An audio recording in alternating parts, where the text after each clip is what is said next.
আইসিসিকে আবারও চিঠি পাঠিয়েছে বাংলাদেশ ক্রিকেট বোর্ড। ভারতীয় গণমাধ্যম বলছে স্বাধীন বিরোধ নিষ্পত্তি কমিটি গঠনের অনুরোধ বিসিবির।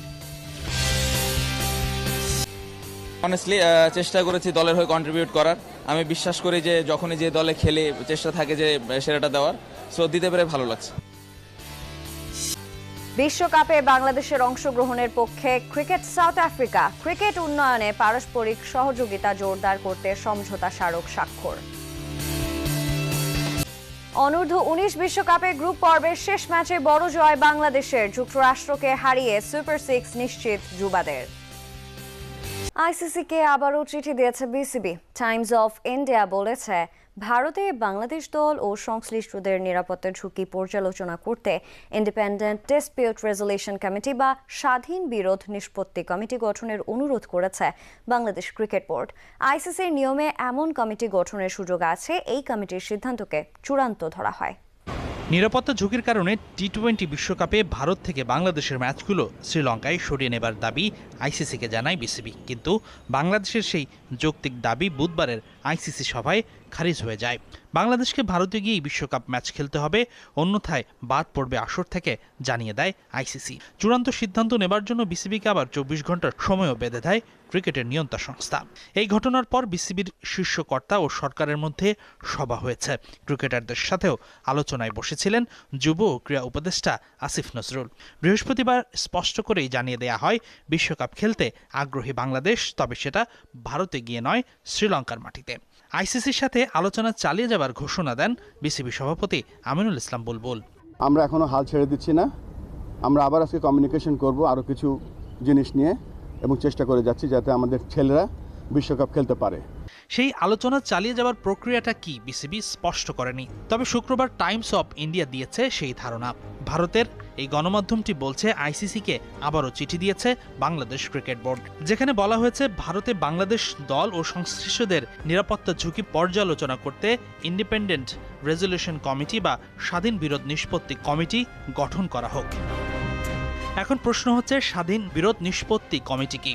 এটি একটি স্বাধীন সালিসি সংস্থা যা আইসিসি বিভিন্ন বিরোধ নিষ্পত্তির ক্ষেত্রে গঠন করতে পারে। এই কমিটির সিদ্ধান্ত চূড়ান্ত বা মানা বাধ্যতামূলক হিসেবে ধরা হয়। বিসিবি যেহেতু মনে করে তাদের যৌক্তিক দাবি মানেনি আইসিসি, তাই এই কমিটি গঠন হলে সুবিচার মিলবে, সেই চিন্তা থেকেই এই কমিটি গঠনের দাবি জানানো হয়েছে বলছে টাইমস অফ ইন্ডিয়া। চট্টগ্রাম রয়্যালসকে হারিয়ে বিপিএল এর দ্বাদশ আসরের শিরোপা জিতল রাজশাহী ওয়ারিয়র্স। রাজশাহীর দেয়া ১৭৫ রানের টার্গেটে ব্যাট করতে নেমে ১১১ রানেই গুটিয়ে যায় চট্টগ্রামের ইনিংস। বিপিএল এ দ্বিতীয়বারের মতো শিরোপা নিজেদের করল রাজশাহী।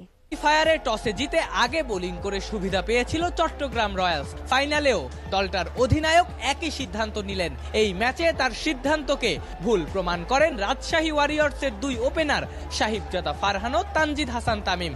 ১০ ওভার ২ বলের উদ্বোধনী জুটি থেকে আসে ৮৩ রান। ৩০ বলে ৩০ করে ফারহান ফিরলেও অন্য প্রান্তে অবিচল তানজিদ। ২৯ বলে 50 তুলে নেন বাঁহাতি এই ওপেনার। তিনে নামা কেইন উইলিয়ামসনের সঙ্গে ৪৭ রানের জুটি গড়ে বড় রানের আভাস দিতে থাকেন তামিম। ১৫ বলে ২৪ করে উইলিয়ামসন আউট হলেও তখনও চলছে তামিম শো। দ্বিতীয় বাংলাদেশি হিসেবে বিপিএল ফাইনালে সেঞ্চুরি করেন রাজশাহীর এই ওপেনার। শেষ পর্যন্ত ৬২ বলে ৬-৪ ও ৭ ছক্কায় ঠিক ১০০ রানে আউট হন তামিম। শেষ দিকে নাজমুল হোসেন শান্ত ৭ বলে ১১ রান করলে ৪ উইকেটে ১৭৪ রানে থামে রাজশাহীর ইনিংস। ২টি করে উইকেট নেন মুকিদুল ইসলাম মুগ্ধ এবং শরীফুল ইসলাম। ফলে ২৬ উইকেট নিয়ে এক বিপিএল আসরের সর্বোচ্চ উইকেট শিকারী এখন শরীফুল। ১৭৫ রানের লক্ষ্যে চট্টগ্রামের শুরুটা ভালো হয়নি। তৃতীয় ওভারে জোড়া উইকেট হারায় বিসিবি পরিচালিত দলটা। বিনুরা ফার্নান্দোর বলে বোল্ড হন নাইম শেখ। ১ বল বাদে ফিরে যান মাহমুদুল হাসান জয়। বেশিক্ষণ খেলতে পারেননি হাসান নওয়াজ, জাহিদুজ্জামান খান সাগর এবং অধিনায়ক শেখ মেহেদী হাসানও।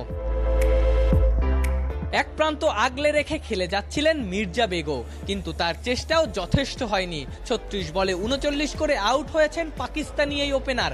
তাকে আউট করা হাসান মুরাদ 4 ওভারে 15 রানে নেন 3 উইকেট। আমের জামালও আউট হয়েছেন জিমি নিশামকে একটা ছক্কা মেরেই। আসিফ আলী চেষ্টা চালিয়ে গেছেন, কিন্তু সেটা রাজশাহীর হাত থেকে ম্যাচ ছিনিয়ে নেওয়ার জন্য যথেষ্ট হয়নি। বিনুরা ফার্নান্দোর 4 উইকেটে চট্টগ্রাম রয়্যালস অল আউট 111 রানেই। বাংলাদেশ প্রিমিয়ার লিগে প্রথমবার নেতৃত্ব দিয়েই চ্যাম্পিয়ন হলেন নাজমুল হোসেন শান্ত। নেতৃত্ব গুণের সঙ্গে ব্যাট হাতেও উজ্জ্বল ছিলেন শান্ত। চ্যাম্পিয়ন হয়ে জানালেন দলের হয়ে খেলাই সাফল্যের কারণ, পাশাপাশি নিজের ব্যাটিংয়েও খুশি। বললেন যে বার্তা সিলেক্টরদের দিতে চেয়েছিলেন সেটাই দিতে পেরেছেন।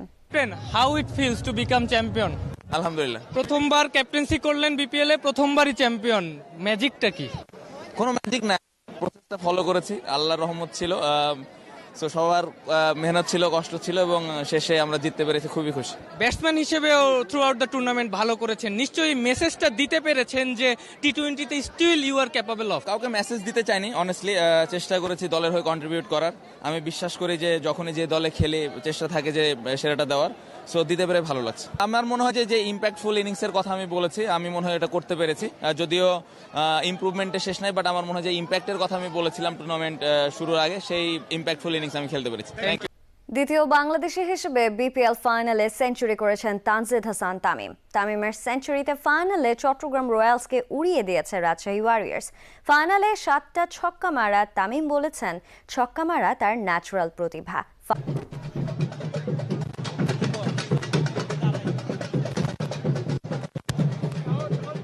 How it feels? আলহামদুলিল্লাহ, ভালো লাগতেছে ভাইয়া, কারণ দরকার ছিল, টিম আমার কাছে কিছু চাই প্রত্যেকটা ম্যাচেই, যাতে ভালো কিছু দিতে পারি। তো আজকে দিতে পারছি একটা ক্রুশিয়াল ম্যাচে, ফাইনাল ম্যাচে বিশেষ করে। তো সব আলহামদুলিল্লাহ। টানা 3 বিপিএল এ 3টা সেঞ্চুরি, রহস্যটা কি? কোনো রহস্য নাই, সবসময় আমি যেটা বললাম চেষ্টা করি টিমকে ভালো কিছু কন্ট্রিবিউট করার। তো আজকেও সেম প্রসেস ছিল। তামিম ইকবালের পর আপনি দ্বিতীয় বাংলাদেশি হিসেবে ফাইনালে সেঞ্চুরি করলেন। সেঞ্চুরির লিস্টে বিপিএল এ তামিম আপনি অলওয়েজ কাছাকাছি। আইডলকে ছাড়িয়ে যাওয়ার একটা নেশা কি থাকে অলওয়েজ? কখনই না, তামিম ভাই তো আমাদের দেশের জন্য একটা লিজেন্ড। চিন্তা করি না, এইভাবে চিন্তাও করি না, যে আমি সবসময় চেষ্টা করি যে ভালো পারফর্ম করার। যে আশা নিয়ে আমাকে ডিরেক্ট সাইনিংয়ে নিয়েছিল রাজশাহী, চেষ্টা করেছি তাদের কিছুটা হলেও মানে ভালো খেলে তাদের আশাটা পূরণ করার। এত বড় ছক্কা কেমনে মারেন? এটা আমার ন্যাচারাল ভাই, এটা আমি এর আগে বলছি। থ্যাংক ইউ ভাই। বিশ্বকাপে বাংলাদেশের অংশগ্রহণের পক্ষে ক্রিকেট সাউথ আফ্রিকা। যমুনা টিভিকে দেয়া এক সাক্ষাৎকারে গ্রহণযোগ্য সমাধানের প্রত্যাশা জানিয়েছে দেশটির ক্রিকেট বোর্ডের নির্বাহী কর্মকর্তা এডওয়ার্ড খোয়াজা।